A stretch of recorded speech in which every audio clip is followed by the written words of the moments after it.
अयोध्या जमराज प्रवेश नहीं कर पाए थे अयोध्या भाई, भले भरत थे जहाँ पर तापस भेष में नंदी ग्राम में, लेकिन मैं अपने चैनल में वो सतर्क थे। हो गए, कहते हैं देवताओं, हम देवताओं के सृष्टि के कार्य सिद्धि के लिए हम पीतरों के पुत्री मेनिका के संग विवाह करेंगे।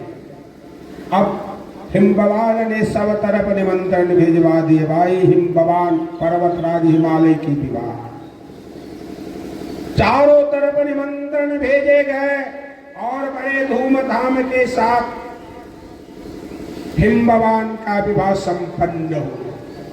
और सारे देवता कहा जाते हैं माँ जगदम्बा की शरण में, उसी हिमालय की गुफा, विनती करते हैं कि इति अस्तुता महेशानी जगदम्बा उमा सतीम सुप्रेम मनसि सर्वे तस्तुते दर्शने स्वभाव। जाकर के विनती करते हैं किनके? माँ जगदम्बा की। ये जगत जननी है, ये माता है। आज सारे देवताओं के ऊपर अपार विपत्ति आ पड़े हैं, सब इनकी शरण में गए। हिमालय की गुफा में जाकर कर आराधना करती है कि हे माँ, हे जगदम्बे, हे जगत जननी, हे शिवे, कि या देवी सर्वभूतेषु मातृरूपेण संस्थिता नमस्तस्यै नमस्तस्यै नमस्तस्यै नमो नमः। कि हे माँ, आपको बारंबार नमस्कार। हम देवताओं के कार्य अधूरा है जब तक आप हम देवताओं को सहायता नहीं करोगे, तब तक ये कार्य संपन्न हो नहीं सकता। देवताओं की स्तुति से उस समय देवता पुकार रहे हैं किसे? माँ। जब पुत्र के ऊपर किसी भी प्रकार की विपत्ति आ जाए, ऐसी कोई मां नहीं है जो उसे सहन कर सके। आज देवता पुत्र भाव से किसे पुकार रहे हैं? मां।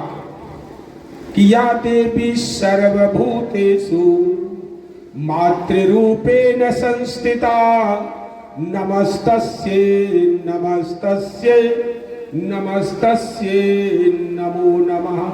ये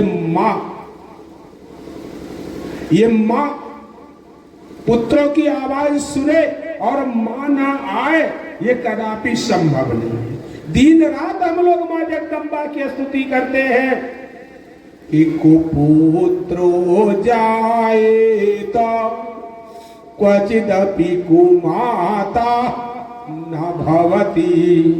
कि हे माँ, पुत्र तो कुपुत्र होता ही, ये तो सर्वविदित है, सब जान रहे हैं, लेकिन माता कभी कुमाता हो नहीं सकती। माता कभी कुमाता नहीं हो सकती है। और आज सबसे बड़ी दुर्भाग्य की बात यही है कि घर घर माताएं रो रही है। ये धरती माता भी रो रही है, क्योंकि कलियुग है। अत्याचार से ये धरती माता भी रो रही है, घर घर माताएं रो रही है,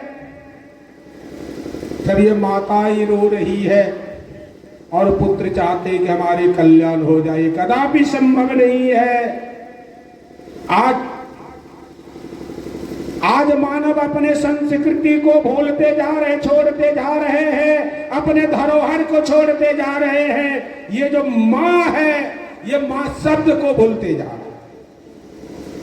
मैंने उस दिन भी कहा कि आज किसी बच्चे से पूछ दो कि तुम्हारे माँ तुम्हारे पिता का क्या नाम है, देखने लगता है, चारों तरफ देख लो, वो नहीं बता पाएंगे, क्योंकि उसे ये शिक्षा दी ही नहीं गई है। और एक बार पूछ दो तुम्हारे मम्मी पापा का क्या नाम है, तुरंत बता। आज मानव अपने संस्कृति से भटक रहे हैं, अपने कर्म से भटक रहे हैं, ये हमारी धरोहर है, ये माँ हमारी धरोहर है, राम हमारी धरोहर है, कृष्ण हमारी धरोहर है। क्योंकि ये वेद शास्त्र पुराण कहते अगर एक बार भी मुख से राम निकल जाए, कृष्ण निकल जाए, उनके उद्धार कोई नहीं रोक सकते हैं, चाहे कली ही क्यों। ये तो युग है, आएंगे जाएंगे, ये तो सृष्टि का क्रम है। जब जन्म है तो मृत्यु निश्चित है, मृत्यु है तो जन्म निश्चित है। आज घर घर माताएं रो रही है।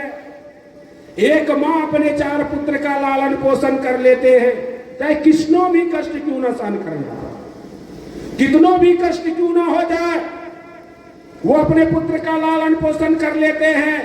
लेकिन भाई सबसे बड़ी दुर्भाग्य की बात है, आज इस कलियुग में 4 पुत्र मिलकर के एक माँ और पिता का लालन पोषण नहीं कर पा रहे हैं।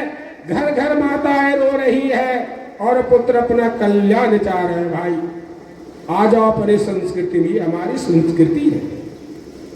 इसी से तो हमारे देश भारत देश को महान कहा गया। अपनी संस्कृति को अपनाओ, अपने धरोहर को अपनाओ, किसी प्रकार की विपत्ति आपदा आ नहीं सकती। आज से कुछ दिन पहले आए थे कोरोना नाम की वायरस, भाई विश्व को रुला दिया, अथाह दुख दिया, विश्व को रुला दिए, अथाह दुख तो दिए। लेकिन भाई वो एक सबसे बहुत बड़ी शिक्षा दे करके, वो सबसे बड़ी शिक्षा दे करके गए। क्या शिक्षा दे करके गए? कोरोना ने शिक्षा दे दिया कि भाई अपने संस्कृति में रहो। अगर अपनी संस्कृति में रहोगे ना तो हम कुछ नहीं बिगाड़ पाएंगे। ये शिक्षा दे करके कोरोना गया है। क्या हो गए थे हमारे भारत विदेशी परंपरा, जो परंपरा विदेश की है उसे अपनाते जा रहे थे। क्या है विदेशी परंपरा? कोई आ जाए, ये हमारी धरोहर है, हमारी संस्कृति है कि अगर कोई बड़े बूढ़े माता पिता अतिथि आ जाए तो सम्मान के साथ हाथ जोड़ करके माथा जोड़, ये हमारी धरोहर है। और विदेशी परंपरा क्या है कि कोई सामने आ जाए तो क्या करते हैं? हेलो, हाथ बढ़ा दिया, मिलाइए हाथ। ये विदेशी परंपरा। आ गए थे हमारे भारत में, रुला तो दिया कोरोना ने, अपार दुख दिया, लेकिन वो शिक्षा दे करके भी गए कि आ जाओ अपनी परंपरा में। तो भाई बताओ, उस समय कोई हाथ मिलाने के लिए तैयार थे? अगर कोई हाथ बढ़ा भी देते तो 10 कदम पीछे भाग जाते थे कि नहीं भाई हाथ नहीं मिलाएंगे, कोरोना आ जाए। क्या है? यही तो कोरोना है। कोरोना अपने से नहीं आया, उसे लाया गया, वो अपने से नहीं आए हैं। भाई बताओ, कोई हाथ मिलाने के लिए तैयार थे तो क्या थे? जैसे कोई बढ़ाते थे ना हाथ कि हेलो हाथ मिलाए, लेकिन विश्व हार गए भाई। अभी तक एक भी दवा नहीं निकालता, एक भी दवा नहीं निकल पाए हैं। मां जगदम्बा की कृपा हुई, भगवान की कृपा हो गए, अपने आप वो चले गए। यही तो पराशक्ति है। जब मनुष्य हार गए, थक गए, सिर्फ ये भारतवर्ष में ही नहीं विश्व में सबों को इस शक्ति को अपनाना पड़ा। ओम नमः शिवाय, विश्व को अपनाना पड़ा। ये नहीं कि हमारे भारतवर्ष उस समय रोज देख रहे थे सब टीवी पर। आज यही शक्ति काम आए, यही पराशक्ति है। जब सब शक्ति काम ना करे तब यही एक शक्ति काम करते हैं। और भाई ये तो हमारी धरोहर है, ये तो हमारी अपनी संपत्ति है। राम कृष्ण तो अपना धरोहर है, क्यों छोड़ रहे? क्यों अपने कर्म से हट रहे? कर्म पर आ जाओ, कहीं कुछ नहीं है। यही शिक्षा दे करके कोरोना गया है। भाई अभी वो ज्यादा दूर नहीं गया है, वो चाइना से आए तो बॉर्डर के उस पार में है। फिर आप उनके संपत्ति को अपनाओ ना, तो आने में कितना देर लगे। वो अपने से नहीं आया, उसे तो बुला करके लाए हो।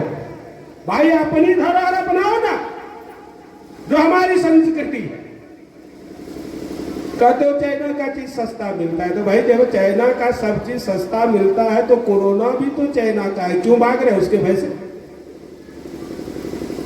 क्यों भाग रहे हो? जब सस्ता लोगे भाई तब तो कोरोना आएगा। इसलिए अपने धरोहर अपने संपत्ति में रहो, कहीं कुछ नहीं है।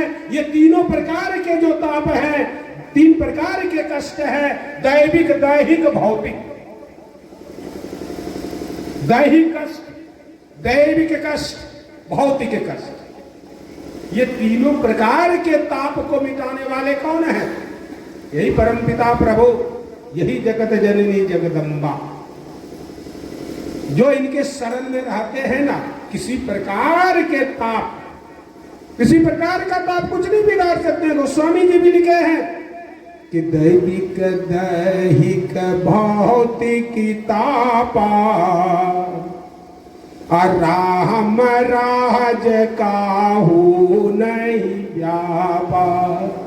यही तो राम राज थे भाई, कि न वहां दैहिक कष्ट था, न दैविक कष्ट थे, न भौतिक कष्ट। यही राम राज थे। आज भी हम लोग राम राज की कामना करते हो कि राम राज हो जाए।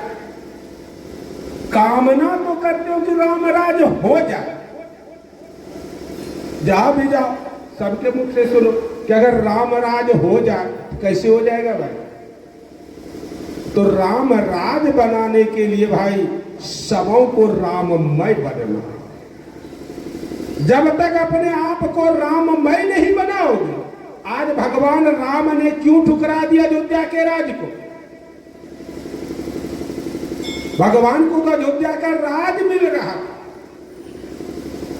अपार खुश होना चाहिए कि भगवान को, लेकिन भाई दुखी हो गए। कहा नहीं, मुझे नहीं चाहिए अयोध्या का राज। क्यों ठुकरा दिए? भगवान ने राज ठुकरा दिए कि अभी मुझे अपने प्रजा की भावना क्या है, प्रजा की मन की इच्छा क्या है, मुझे पता नहीं। और हम राजा बन जाएंगे तो राज चलाने में कठिनाई होगी। इसलिए भगवान ने राज को ठुकराए और वन को स्वीकार किया कि पहले हम सबको राममय बना, सबको राममय बना देंगे। एक वन से दूसरे वन, वृक्ष, लता, पत्र, पशु, पक्षी, मुनि, महात्मा, सबको भाई राममय बना। आज राम राज्य की कामना करते बहुत बड़े बड़े राजा।